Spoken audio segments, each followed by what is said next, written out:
This one is for the 8th city. Yeah. Franklin, what's up? So cold, what's up? Put your hands up, put your hands up, put your hands up, put your hands up. Say oh, say oh, too real, yeah. Welcome to another episode of Live from Highway 58. And I told you, we're getting some of the best from the area. Today, we have none other, Tim the Wzrd, ladies and gentlemen. What's up, Tim? You're too kind. I appreciate it. Yes, sir, man. What's going on? How you feeling? I'm feeling good. You know, lately, I've been studying about time traveling. Okay. You know, like in a sense, well, we're always kind of time traveling when you think about it, right? Yeah. So we're moving forward. Yeah. But it's like, coming back to Franklin now, it feels like I'm stepping back in time, you know? Yeah. Like, I understand. Franklin High graduate, right? Yep, 2016. Right. 2016, class of 2016. You know? Okay, the Broncos in the house. You know? Listen, so in your own words, who is Tim the Wzrd? Oh, man. There are some who call me Tim. Mm-hmm. Some who call me Timothy. There's some who call me T. Not as many people call me T. I'd say I'm a producer. I'm a creative. I like to make things. That's where I'm most drawn. I'm passionate about what I do, but I try to be friendly with what I do too. I try to be inclusive because, you know, growing up, I felt like I was a bit of the underdog a lot of my life. And so I think that's given me kind of perspective into, I guess, how I navigate the music space with other people as well. So I try to be considerate about that. Yeah, I think it's cool, man. I think you have a really unique style, sound. I checked out your music and I was able to go through some of your early days stuff because you know, you are now actively working on new music, right?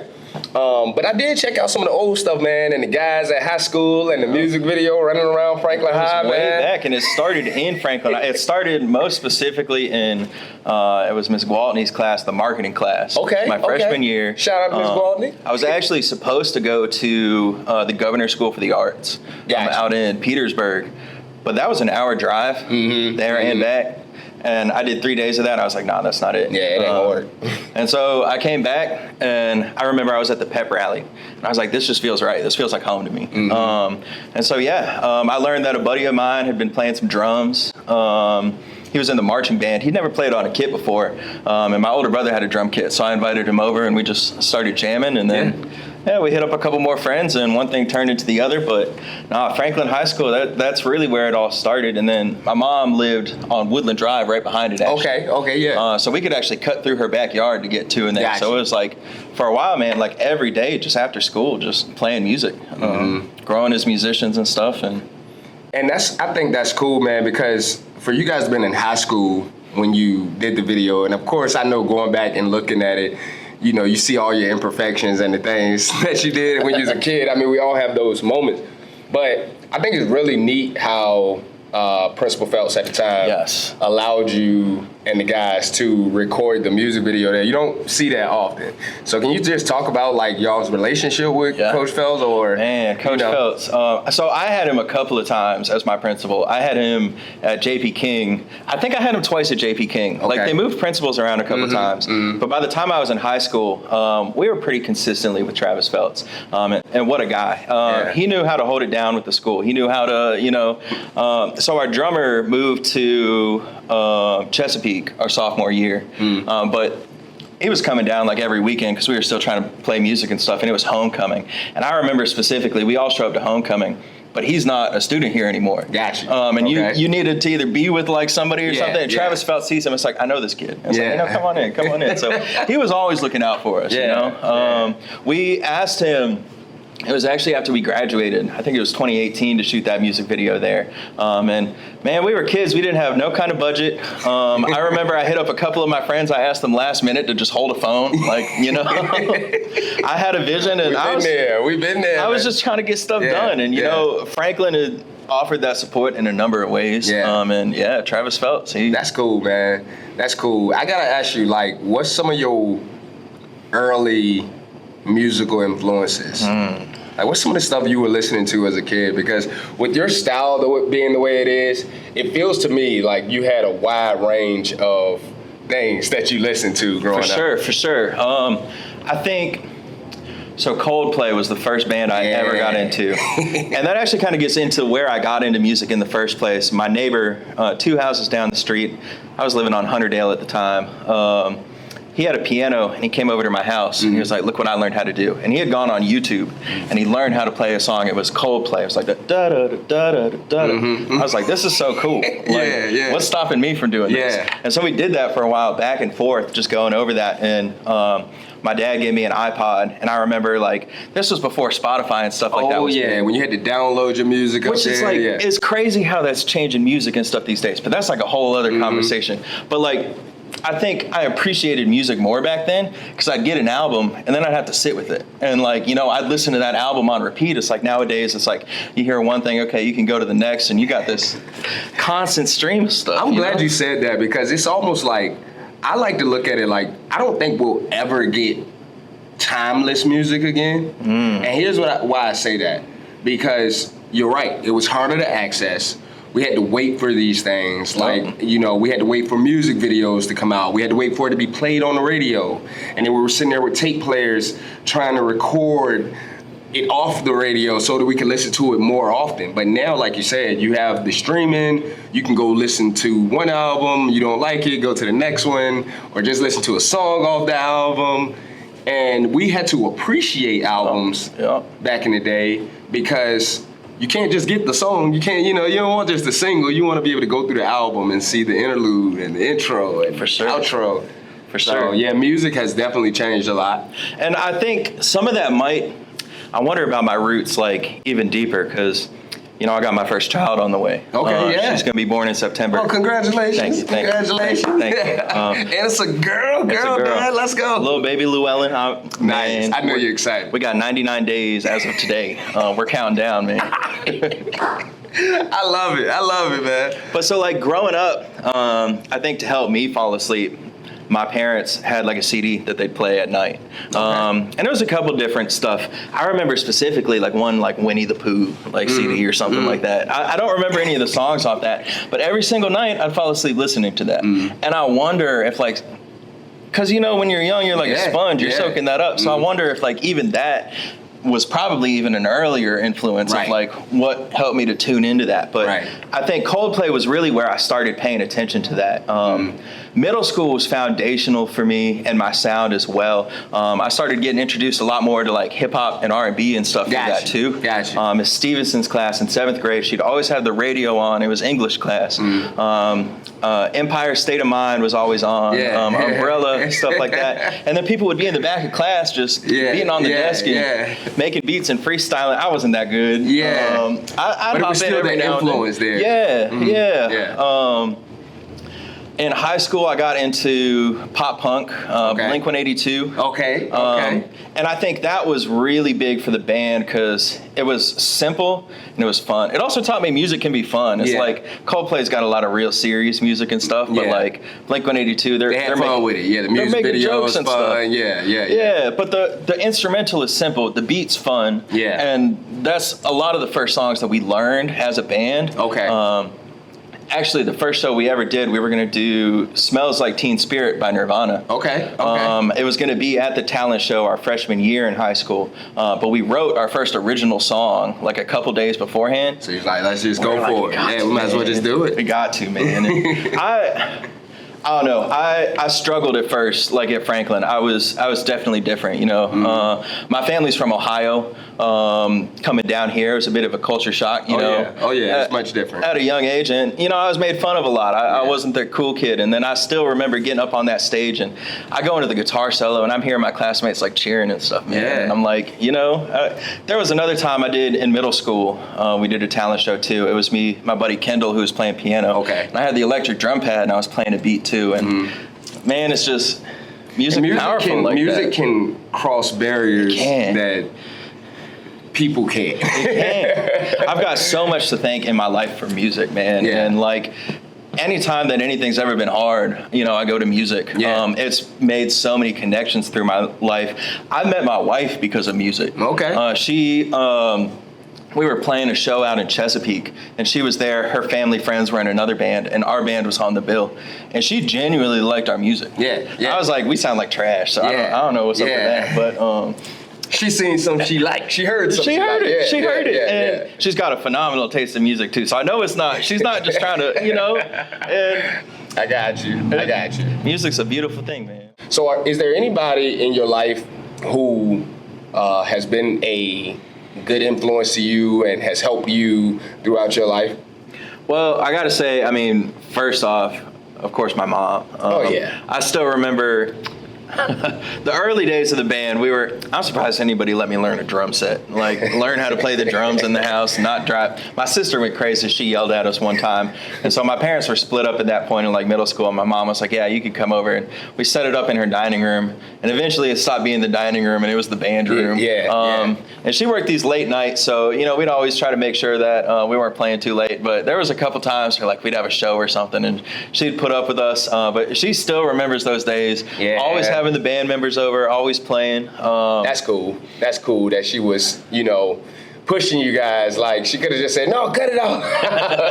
There was a couple times she did. Yeah, for sure. But I think like musically, it's changed a couple times in my life.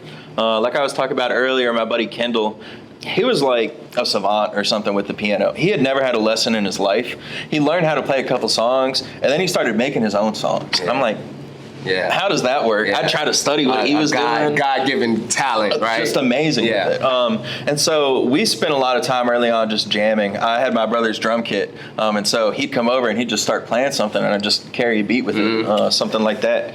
I think in high school it was my buddy Chance. Shout out Chance. He put me on to a lot of music that I missed out on.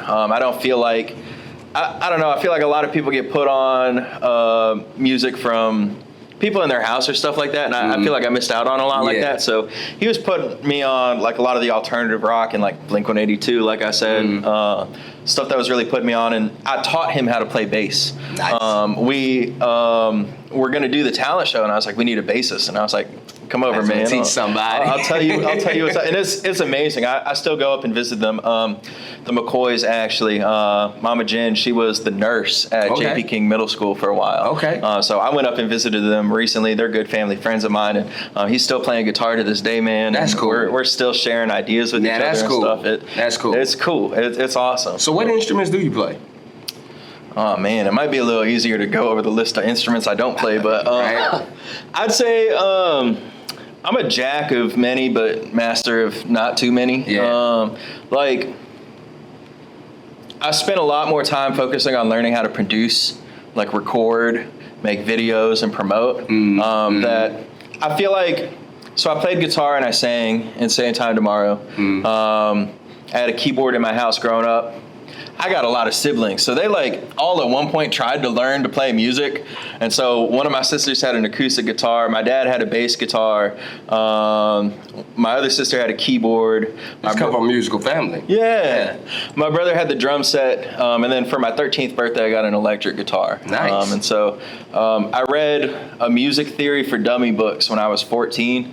And then I never looked back. Wow. I'd say like... Shout out to Music Theory for Dummies then. it helps a lot, but I try to mainly play based on feel. Like, it's good to know the foundation of what's going on, but I feel like there's some people that get too lost in the theory of things. But so you learn how to play by ear? For the most part, yeah. For the most part, and then you just learn the rest of it as time went on? Yep. That's cool. Yeah. That's cool. I played trumpet in middle school. I had 3 different band directors. I had one in high school, Miss Anderson. Shout out Miss Anderson. She was a big supporter of me. She knew what I was doing with the band. We did the jazz band. I got to play bass in the jazz band and the drums for a little bit. Nice. And I even got a musical scholarship at the end of that because of what I did. I helped them record an album and stuff. So that's somebody else that keeps me inspired. Man, there's so many people that's kept me inspired. Yeah, so you were working early in life as it pertains to music, so you kind of knew that you wanted to do music for a long time. I think sometimes I get discouraged feeling like I haven't accomplished enough for how long I've been doing it. But then I realize so many people that have like mainstream success have some mentor or somebody that is already successful in that area. And so like that is something I'm going to pat myself on the shoulder for. I didn't have that. I didn't really have like somebody creating music that I was looking up to. It was just individual people in my life that were inspiring me in different ways to be myself in my music. You know? Yeah. And I'll tell you this too. We all feel that way as it pertains to, and you know, I really don't think it matters how high you go in your career. Like when you see a lot for yourself and when you want a lot for yourself, it's never gonna be enough. You know what I mean? It's like I can go higher. I can go to the next level. I can take this thing up a notch. Yeah. So don't be discouraged. Don't be discouraged, my friend. You're just getting started. You know what I mean? And I always say like the best is yet to come. Like your best work is yet to come. And that's something that I always feel like. Every time I make a song, I'm like, this is the best thing I've ever done. I don't know how I'm going to do anything ever again. I might as well quit right here. And every single time I've thought that, I made a better song. Yeah. That's how that works, man. Like, oh yeah, this is the best song I ever mixed, mastered, recorded, sung on. Next thing you know, you come up with another song, and that one's better than that. Well, and I think that held me back for a little bit, though, because, like I said, I learned how to record, like, in high school. We put out our own album. The mixing's terrible. I didn't know anything I was doing. Everything was redlining through the roof. But it was fun, and the people around me, like, appreciated it. And that's one thing I've learned is that the experts are going to hear it, and they're going to be like, this doesn't sound good. But every just regular person that I know is like, this is cool. Yeah. Like this, you can hear that they're working on this. But then, so it's like in 2018, I was in college. We were putting out our next record, and I was really trying to step it up in the quality. So we hired a guy to do it. It was like $250 a song to mix and master. I'd still record it myself to save some of that money. But then I was like, man, I hear this quality. I feel like everything I have to do is of this quality. And it's like, now if I don't have the money to do this, I can't put anything out. So I held myself back for a while doing that.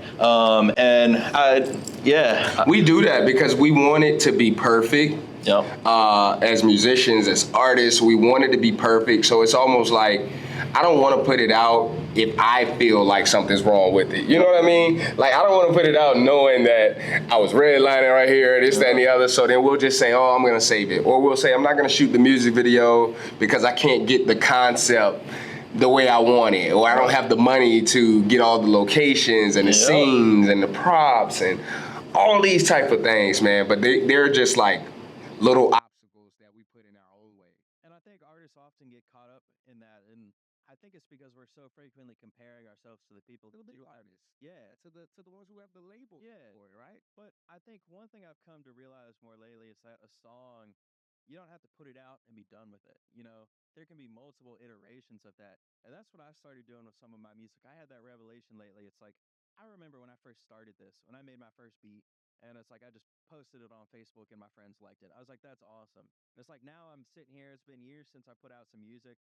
I don't feel like I can get anything to the quality that I like. I was like, what happened? Where did I lose that? And then I was like, that's what it is. Like most of these things are good enough. Most of these things are at a point where it's like, okay, I'll say these are some demos and I'll just put it out there. I'll see what people like. And then that can help me to kind of guide in the direction that I want to go. I did that with one of the songs I put out recently. I Want to Go to the Moon. I had the instrumental for that. And man, I got to say, that's the first time I really wrote a love song. Like, really. So it's like in the past, I've sat down and it's like, okay, I'm going to write a love song. And like, it takes some time. This was the first time that it came to me. Like, so when I'm like writing lyrics or stuff, it's like I'm trying to just tap into whatever I'm feeling in the moment. And for a long time, it was that alternative rock stuff, that emo stuff that I was feeling in like high school and college. But you know, I wrote the instrumental for "I Want to Go to the Moon," and I didn't have any lyrics for it. And then I started seeing this girl. And then you know we started on our more dates. And it's like I'm just start singing what I'm feeling, and it's that's it. But that's one of those ones where it's like I'd put out the beat already on Spotify and stuff. And then I was like, I can add to this. I can keep this going. And songs can have multiple lives in different ways too. So, And most of the artists I know, man, if we go and we all just sit around and start playing music out of our phone, we're gonna have more stuff from 4, 5, 6 years ago, and people are gonna be like, "What in the world? I never heard this song." But my phone is full of unreleased music that the world never heard. Just me, my wife, and my kids. You know what I mean? So I know what you mean about that, and I've seen the times too where I've recirculated maybe a verse. Maybe I put a verse on this song, and I like it on this beat better. You know what I mean? Then I go back and re-record, and people think it's a whole new song. Yep. Either that or there's sometimes where it's like I'll have a snippet of a song and I don't know what to do with it. And then like 6, 7 years later, I write something else and I'm like, wait a minute, you put it out Yeah, that fits there, and you'll start doing it like a puzzle. I'll take a chorus from here, a verse from Man, I gotta say, it is so cool connecting with you because, like I said, I don't think I had too many people to look to in Franklin creating and stuff like this. And Yeah. to have these creative conversations, man, that's cool. Yes, man. I think it's a space for us. You know what I mean? Yeah. You grew up here just like I did, in Franklin. And basically there wasn't a lot for the creatives. Uh, if you played sports, that was cool. Yeah. You know what I mean? I was not good at sports, so I didn't do that much. But for us creative people, you just didn't have those type of things. And we had to lean on things like the talent shows that Yeah. school, Yeah. the jazz bands and these type of things did it because that's how we could express our creativity. I was in a marching band and all these things because I was just music. It was just music. It was just right here. You know what I mean? So now, and I went to Atlanta and I went to Atlanta for I like heard something about that. What was that like? oh man. So in Atlanta, I was really the initially it was about just trying to get myself out there as an artist. Yeah. Um, I'm going to shows, I'm doing showcases, I'm crushing them. You know what I mean? Being from Virginia, I'm coming down there with a new style. People are loving it. It was going really well.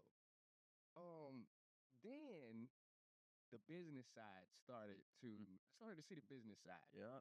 And I was like, okay, think I like the production side of things more so than I even like being an artist. Yeah. And I also it's always been my desire to like do movies and act and things like that. So I was able to get into that industry out there in Atlanta. So Atlanta just kind of opened up doors that I had never seen open before. You know what I mean? It's a huge networking location now, with a lot of the big time movie production companies. There's a lot being filmed out in Georgia. Oh yeah. Yeah. Oh yeah.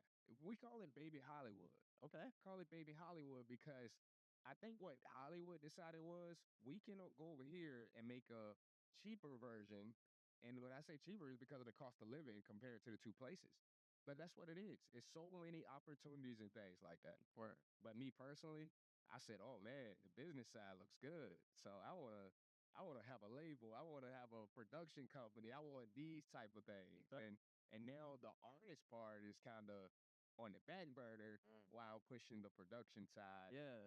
And also helping artists like yourself be able to be seen on a bigger audience and things like that. Just reaching back and saying, "Hey, look, man, we got a lot of talented people out here, deserve to be heard, and if I got to be the person to bring that scene here and make it, so that we can all have a comfortable place, then that's what I'm gonna do." That's awesome. I like what you said about shows and like leaning on the talent shows. And I guess that's where my heart goes to first once I came back here. The first time I ever performed, I performed at the Southampton County Fair Talent Show when I was 14.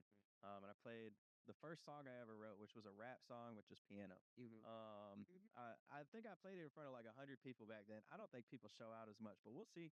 But I'm coming back. You went to that fair. Put it in the comments. Let me know if you went to that fair and you saw Tim out there rapping with the piano. But yeah, so what time was that? What time frame was that? I was 14. I was born in 97. So like, Early 2000s, maybe? yeah, like Talking early 2000s? 2012, Yeah. 2013. Yeah, that's cool. That's cool. Yeah. All right. Yeah. So if you was there, let us know. Okay. And so that being said, like I remember auditioning for that, and there was like probably 20 other people doing stuff at the talent show. I went to the talent show audition the other day, and there were 3 people out there. So this is a call right now. So I don't know if this will be out in time. I think there's another date for auditions for the talent show. But Cecil Edwards, you can look up the Franklin Southampton County Fair page on Facebook too. There's going to be another preliminary coming up, and just get out there. And like, I feel like with the internet these days, I think kids are getting too caught up in comparison. It's like, well, there's a 12-year-old who can already shred on guitar, so I might as well not do it. And it's like comparison is really the thief of joy in that sense. If you're caught up comparing yourself to all these people, I don't know why people aren't showing out like it is. Comparison is the thief of joy. I love that. Yeah. I love that. And you're absolutely right. And they talk about why a lot of the kids now are suffering, in the mental health department because you on social media all day and you're seeing these even kids who are look like they're kindred, at an early age, fifth grade, and they already have thousands and thousands of followers. And then the kids feel like, oh man, I only have 3 followers or I only have 5 likes or whatever case may be. And it's like, no, there's levels to this thing, you know what I mean? But for a child, they don't really understand that. Well, and that's one thing I learned too is like it's smoke and mirrors at a certain point. Like, I can present myself to be this level of a successful artist, but the truth is I might be doing music like 2% of my days. Like day to day, I'm doing my day job. That's doing right. my work. I'm doing what I got to do. I post on Instagram my music stuff because that's how I'm trying to get my business out. That's how I'm trying to get the business side of my music out there. But it's like that's the thing is people aren't going to show their down days. People aren't going to show the days where they're just getting by. And so Absolutely. if all you're seeing and looking up to are the people that are doing it full blast all the time, You fighting an uphill battle. Yeah, I know uphill battle at that point because you don't know what goes on when those cameras go off either. And that was another thing that I was able to see in Atlanta. When you talk about the facade and the smoke and mirrors, it's like, man, it changed my life to a point where I can't watch TV the same anymore. I can't. It's just certain things for me and my wife. It's like you don't even want to watch it with us because we're like, oh my goodness, you're pointing out things and we're looking at the lighting and situations and just small stuff like that. But it just changed my perception of a lot of things, like even down to big time. What we consider big time artists and things like that. yep. Like I'll tell you for instance, I went to Grammy Award winning artist's house. I'm not gonna call their name. Okay. But I went to a Grammy Award winning artist's house. Uh, we had a good time, just it was cool, you know what I mean? But I'm sitting there like, oh my goodness, I've watched this person on TV, as a child growing up, all these things, and I'm sitting in their house. But then as I'm sitting in their house, I'm just starting to look around and I'm like, this isn't Yeah. what I didn't. I'm sitting there like this is normal. And I walked into the room where he has all his plaques and trophies and things like that, right? And I see my first Grammy. I see Man. a Grammy. Oh, got me wondering what this is. Listen, I'd never touched a Grammy in my life, never been able to see. So I'm standing there and I'm like, and I called my wife because he leaves out the room. I call my wife. I'm like, babe, there's the Grammy.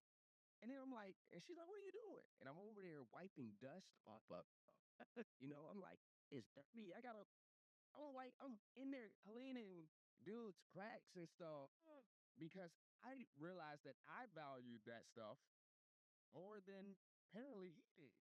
You know what I'm saying? So once I left there, I started to like, be like, I mean, to tell me I've been working all my life for this and someone treats it like this. Like, it really means nothing when it's all said and done. You know what I'm saying? It really means nothing when it's all said and done. So it's like, be you, be true to yourself, and just do what it is that you do. And then you guess what? There's a fan base that's out there for you.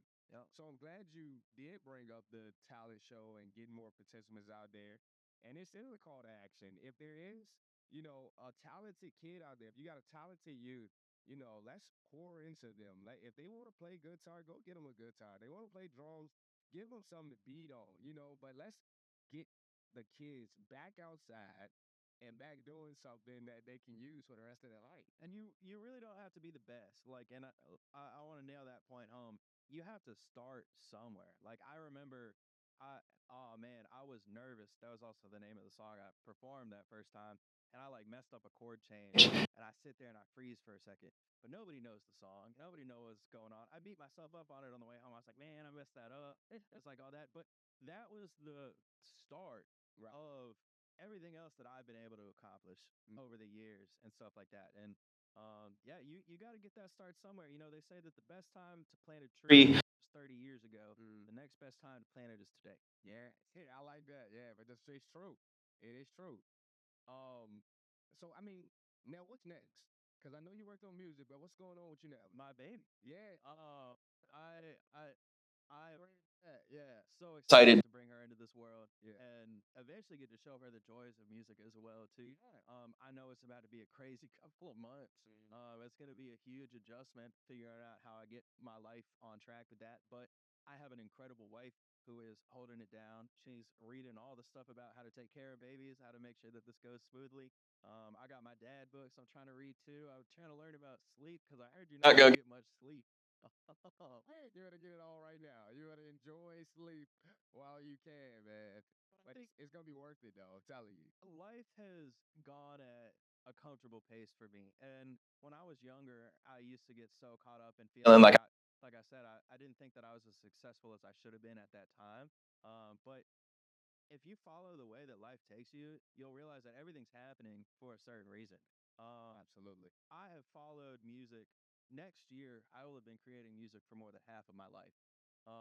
And those early years, I was obsessive about it, but it's brought me everything that I truly need in this life. Now, I'd like to continue to grow past that. I'd like to still continue to seek growth, and I think I've learned some things about how to do that. But I'm always going to make sure that I take that time to appreciate life even without it. I think it's so easy for artists to get caught up in that mindset of having to be the greatest or having to continually work for that, that your life will pass you by if you're not careful about that. Mm. And so, yeah, really just taking that time. And I've got no issue with that. Yeah. I've been playing a lot more guitar lately, though. So, like I said, I don't always feel like I'm the best at one instrument, but I'll just just sit sit. down with like 2, 5 minutes at a time, just try to work on a little something. And, that's going to add up over time. I'll tell you what I can't wait for. I can't wait for the first song you write after you look at your daughter. And I can't wait for that. So I've already written songs about her. yeah, yeah, I got a lullaby that I play on the guitar, man. yeah. And you haven't even met her yet, and already in love, knee deep in love. And I get it. I get it. I get it. So you left, Tim. You left for a while. Yep. And you just recently came back. Yep.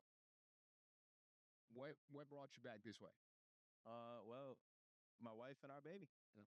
We were living out in downtown Norfolk in the Neon District. It was real cool. There was a lot of artistic opportunities. There was cool graffiti on the wall everywhere. And we found out we were expecting. It was about to be really hard for her to work. We weren't going to be able to keep that up. And so her parents have been so gracious to offer us a place to stay. Nice. So we're going to save some money and just do what we can to prepare for the baby. I'm absolutely loving it, man. I've also spent more than half of my life living here. Mm. I think Mm. I was like 18 when I left. I'll be 28 this year. Mm. And I guess I'm just used to how simple things are. Like Yes. things Yes. feel so busy. I remember I moved into downtown Norfolk and I felt claustrophobic. It's like now in the span of the yard that I live Oh in, man. there's like in Norfolk, there'd have been like 100 people living in the space of just like one yard block. Stuff Like like that. that. Yeah. Even stuff like I didn't realize this place was right next to the DMV, right? Right. So we went here the other day. That's a whole different world. I went to the DMV because they did that True ID thing. You had to get there. And Yeah. I was like, I'm just gonna knock this out. Yeah. I made the mistake. I didn't go with an appointment in Norfolk. I waited 3.5 hours in line Mhm. in Norfolk at the DMV. And how long did it take It you? was like 15 minutes. We were in and out. Hey, listen. I'm gonna tell you exactly what I know what you're talking about because when me and my wife came from Atlanta, listen, we couldn't believe it. And I mean, like, and now being back, I don't even want to leave again. I don't want to live in the city anymore. Like, I'm true to the country, born and raised. I just want to be in the country. But when we got back, man, and just the traffic, just this right here that you see live from Highway 58, just what you see right here. You got a car here, a car here. But it's so much better than that hustle and bustle and that Atlanta was a zoo, man. It was, you talking about 3 hours. Sometimes you can't get called back. You can't talk to real people. You can't go in an office. And especially after COVID, you really couldn't talk to anybody out there. So yeah, it's the simple life, man. It feels good. You get that real community feel here. Um, People come together more in the small town, and I do appreciate that. I recently joined the summer soccer league, the Okay. Direct. Okay. And I got Angel Padilla on my team. Yeah. His family owns Don Ponchos.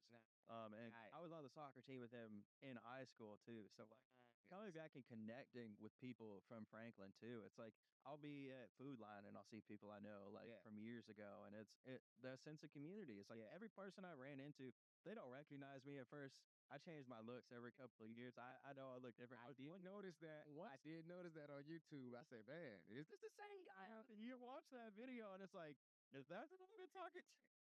I had to check, man. I was like, okay, it is on his page, so it has to be him. Well, and like 2020 happened, COVID happened, and I was like, okay, it's been 6 months since I had a haircut. I might as well figure out what it's like to grow it out. I had hair down to here. Hey, listen, You know, don't be change yourself, man. Like, let me see what this look looks like. So now you feel you're comfortable, Blaze. You felt where you're comfortable. well, I'm trying to grow my hair back out. I donated it. Wow. So I got red hair, and like growing up, everybody always told me at like when I get my hair cut, oh my goodness, you got such a beautiful hair color. Yeah, it's like to me, it's just my hair color. I was like, it's just what it is. But I lost my uncle and my aunt more recently through cancer. Oh, I hear that. And seeing what they've been through, seeing what a number of people go through is like you realize you don't always get that luxury of a choice of how your hair looks. And so if other people would appreciate the hair that I have, I might as well do that. So that's what I did in 2020. I grew it out down to here. I donated 21 inches of hair. And that's my goal again, is I'm going to try to grow it back out. Oh, man, that's a beautiful thing, man. Shout out to you for that, man. That's really dope. I really appreciate that. Like, and you have a reason. You have a beautiful reason why. Uh, but that's really dope, man. I don't hear people doing that. I used to, and that's another thing is I used to tie my image to my music too much, and I've learned to let go of that more lately. It's like that's why you see I had the dyed hair like in the early music videos and stuff like that, and it's like I thought it's like if I had this it'd make me stand out like Right, this. right. And then I get to the point it's like, oh well, now my hair's growing long, I didn't get stuff put out, now I can't do it, and it's like why am I limiting myself like that? It's like, man, be you, man. Yeah. Like the authentic you is the best you, man. And then sometimes it's like, but we still have to find that as an artist. You gotta dabble in the different situations and figure out like what's comfortable because right out the gate we're just going off our influences and then trying to be a version of them. Yeah. And then we kind of have to find ourselves Yeah. in the midst of that too. And I feel like I've been kind of lost lately. So I got so many influences, man. I listened to so many different types of music. I had a buddy in college. He told me treat seeing live shows like it's your job. Mhm. And I try to go to every concert I can. I try to just I'm constantly listening to things, and I feel like I could create in so many different directions. But I got to find out what calls to me. Those specifically, I think being back here, like I said, I've been playing a lot more guitar lately. I've been playing acoustic guitar, so might try to put out a little stuff like that. Oh But yeah. that's another thing is like I felt like for a while I had to carry like this brand. It's like I started making this kind of music. I got to keep doing that, but I'm just gonna create whatever I want. And you know what? Listen, I'm in the same place right now. And I'll tell you why. It's because I have pretty much wrote for all genres that I can possibly think of, Okay. in some capacity or another. And I have also been one to limit myself. Like, and I just told one of my guests a few episodes ago that like I've always wanted to do like punk rock and things like that, but I never did it because it was one of those things like how people gonna look at me, I'm up there, and it was like so now that I've embraced who I am and say, hey, I'm just gonna create what feels good to me. Yeah. You never know, man. Yeah. I might put my first post. But if you want me to lay down an instrumental or something, let me know, man. Hey, we gotta start connecting, man. Like live from Highway 58, this is cool and all, but I want the connections to last beyond the show, and really, make some sustainable relationships happen around. Releasing music under Tim the Wizard has gained a freedom that I didn't realize I needed when I was younger. Playing in a band, um, well, it's like literally like a band. It's like you're connected to these people. Mhm. But then it's like, okay, now I want to start playing music with these people, or I want to experiment playing music with this other guy. Yeah. And then they start feeling some kind of way about it. And I try to walk that line because it is really fun being in a band. Yeah. Hey. But making music like this, it's like I've collaborated with I think like 5 or 6 different people now on different songs Yeah. and in different styles, and I love that. I love the freedom that comes with that. I don't really want to be held down, feeling like I gotta make a certain type of music. Yeah. Yeah, I think that's important, man, because like you also are a creative person. You can do a lot. You like to tap into different things. So I think it's important that you stay flexible and remain flexible. Tim the Wizard, because now you can, be in front of the scene or you can be back behind scenes. No? You're a producer, you're a musician, you're a singer, and now a dad. So a lot of good things happen in your life right now, man. So I think that's really good. I appreciate. And we gotta get you on a show, man. We gotta get you in front of the live from 58 audience, man. Like I said, let me know. Yeah, man. Yeah, for sure. That's another area that I feel like I studied a lot was events, Yeah. event promotions. And so it's like we got out, we played some shows at Shock is Live. We got cool with New Club Relevant at Chesapeake, like these alternative punk rock clubs and stuff like that. So we just keep playing the same shows. And it got to a point I was like, okay, it's just the band members in the audience. It's like it's just our girlfriends in the audience. Yeah. It's like Yeah. not too many people are showing out. Right.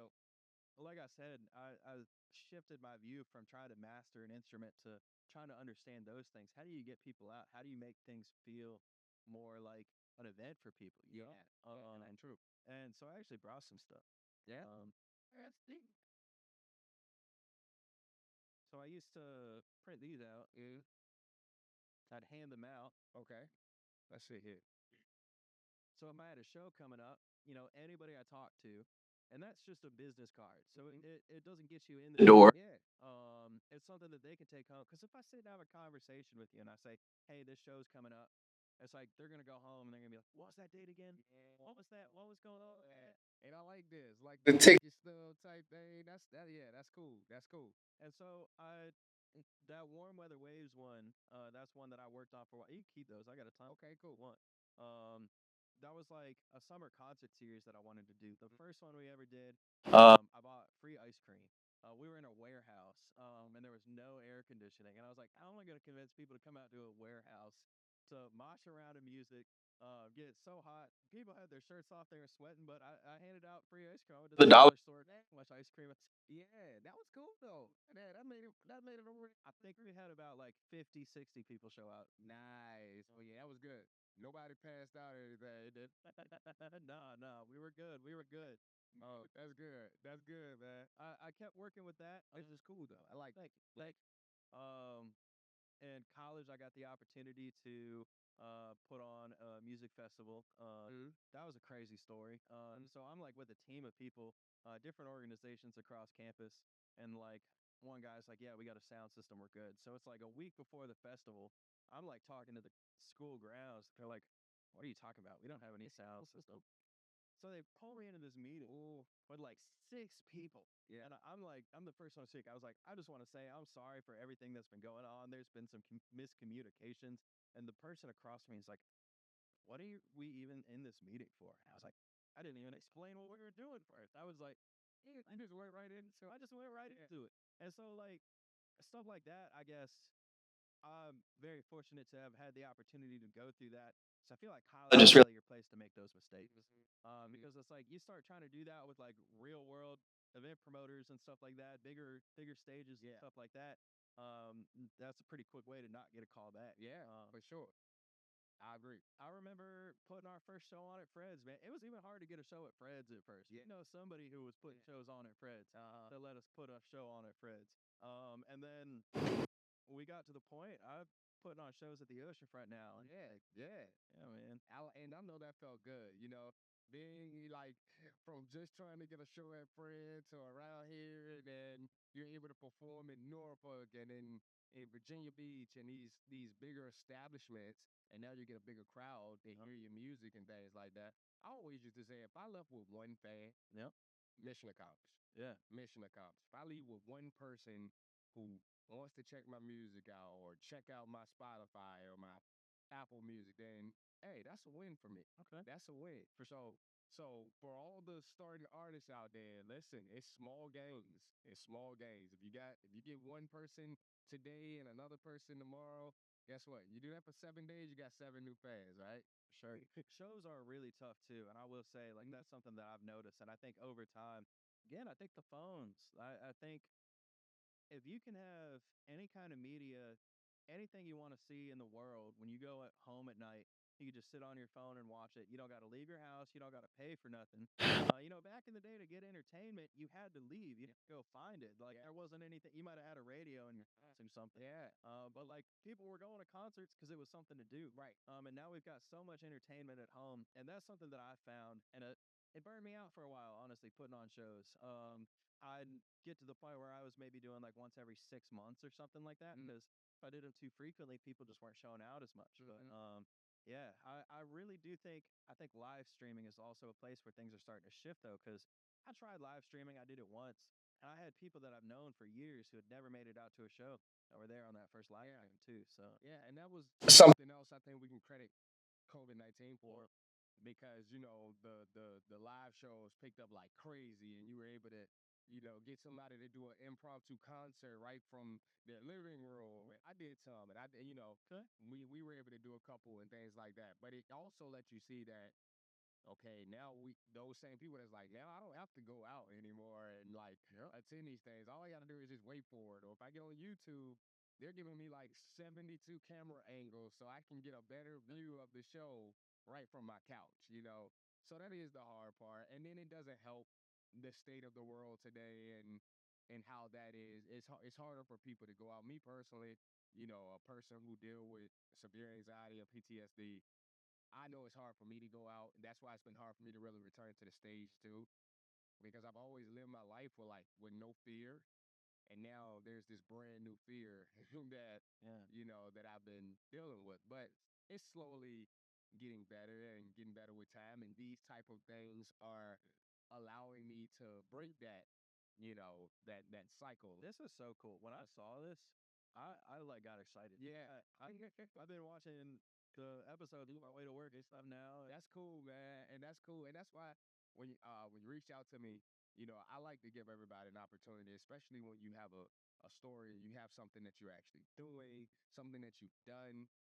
This is a platform for us. You know what I mean? So now, hopefully, from this, you'll have more fans who are gonna start checking out Tim the Wizard, and with you bringing out new music and things like that. Hey, man, this could be a great stepping stone and the start of something beautiful, really. Appreciate that. Yes, sir. You're doing Yes, good sir. stuff with this. Yes, sir. Thank you, man. Listen, before we get out of here, I got a few questions for you. All right. I gotta ask you a few questions. I gotta tap into that brain a little bit, man. Here we go. You ready? No. All right. Coldplay, Yeah. Nirvana. Which one? Oh, I would be honest. I never really listened to Nirvana that much. I wasn't a grunge kid. I think Coldplay. Now, if you got to be open to the softer music. There's some people that hear soft music and they fall right asleep. But Coldplay has like three or four. Their first four records, each one has a different sound. Each one they went in a different direction and they did something truly unique. I can't speak to Nirvana as much, so I'm not trying to talk bad on Nirvana. I understand. But yeah, Coldplay. I understand. First, no, this one, I'm gonna ask you first rap album you listen to. Like all the way through, it was the Rich Homie Cartel with Young Thug and Rich Homie Quan. I was bumped with that in high school. That Like it. one, man.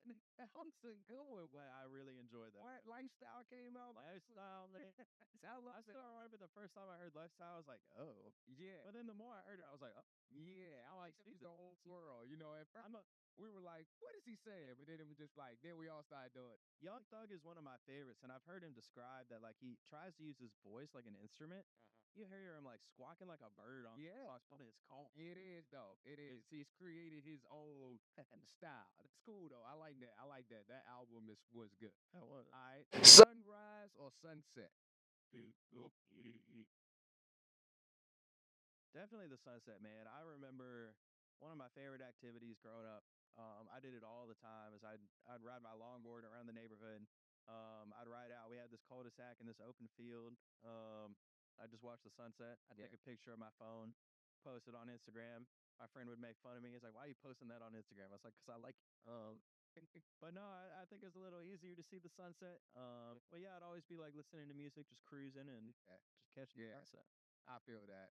And the last one I got for you is, and this one is crazy. Okay, so studio, late night, Okay. right? Or outdoor activity in the day. Definitely an outdoor activity. Yeah. Outdoor kid. Yeah, outdoor. I was fortunate enough in 2020, right when everything happened with COVID. My uncle's cousin had a mountain lodge in Colorado that she owned. My brother worked there the year before, and I had the opportunity to go work there that summer. Mhm. And it is at like 9,000 feet elevation. Yeah. I was out of breath when I got there. But every day when I wasn't working, I was hiking. Yeah. I was taking stuff in, and I was listening to music, just going on trails, just soaking in the sun. And that's one of the most. Listen, man. I'm also an outdoor guy. We had the opportunity to go to an 11,000 feet elevation in Utah. Yo, And I'm telling you, man, I cried like a baby from the top of the mountain because it was just one of the most beautiful things I'd ever seen in my life. We were standing in Utah, literally looking at Colorado, across the clouds, and the birds are under us at this point. I mean, it was just an awesome experience. Awesome experience. And before we get out of here, man, I just want, is there anything that if you could tell your younger self, right? If you could tell your younger self anything, and then we talked about time travel. And so, if you can travel back in time and talk to young Timothy, what would you tell him? Okay. put out more music. I think Pharrell said it best when he was talking about like anytime being creative is like checking a book out of the universe.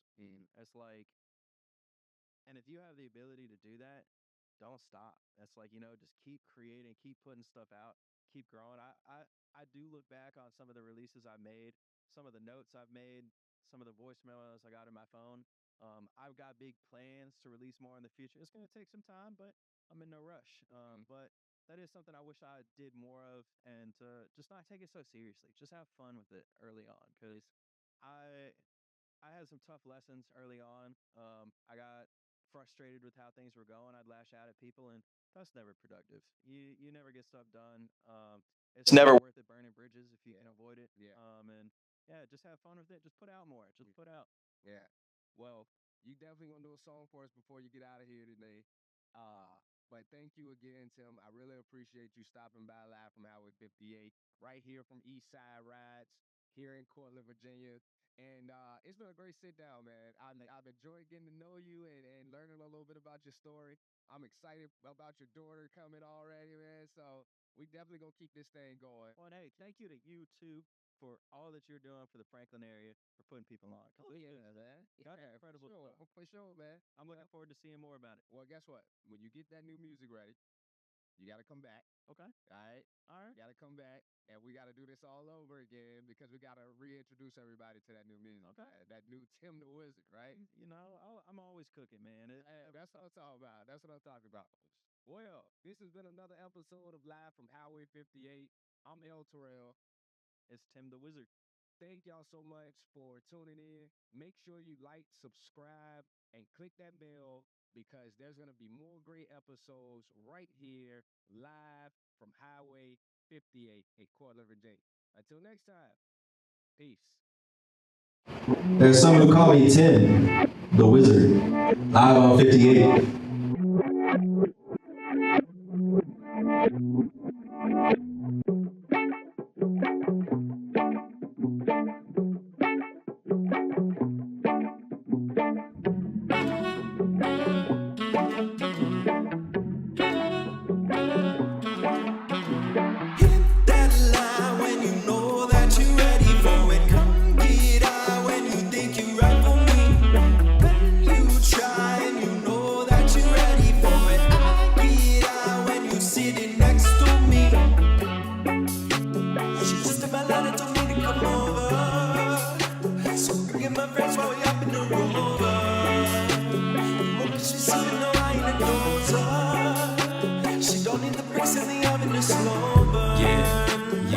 riding with you riding with me. The only thing dying is time we land. They're killing so quick, it's a wonderful thing. Flying so high, we took off in a blink. Head in the clouds, trying to keep us in sync. Sip a calypso like come get a drink. Pen to the pad, put my heart in the ink. Telling me love shouldn't cost me a thing. Really costs fortunes, I think it's worth it. Every time I see you smile in person, long as you think about me while you work. Spoil you all the time with acts of service, knowing your beauty goes deeper than surface. Criminals stealing your heart was on purpose, trying to be healing to all of your hurting. Destiny called, I'm letting it ring. Ring, ring, ring, ring. Don't answer the phone if I don't know the number. Nah, She in my life, she want me to sing. For anyone else, I can only wonder. Hit that line when you know that you're ready for it. Come get out when you think you're right for me. You try and you know that you're ready.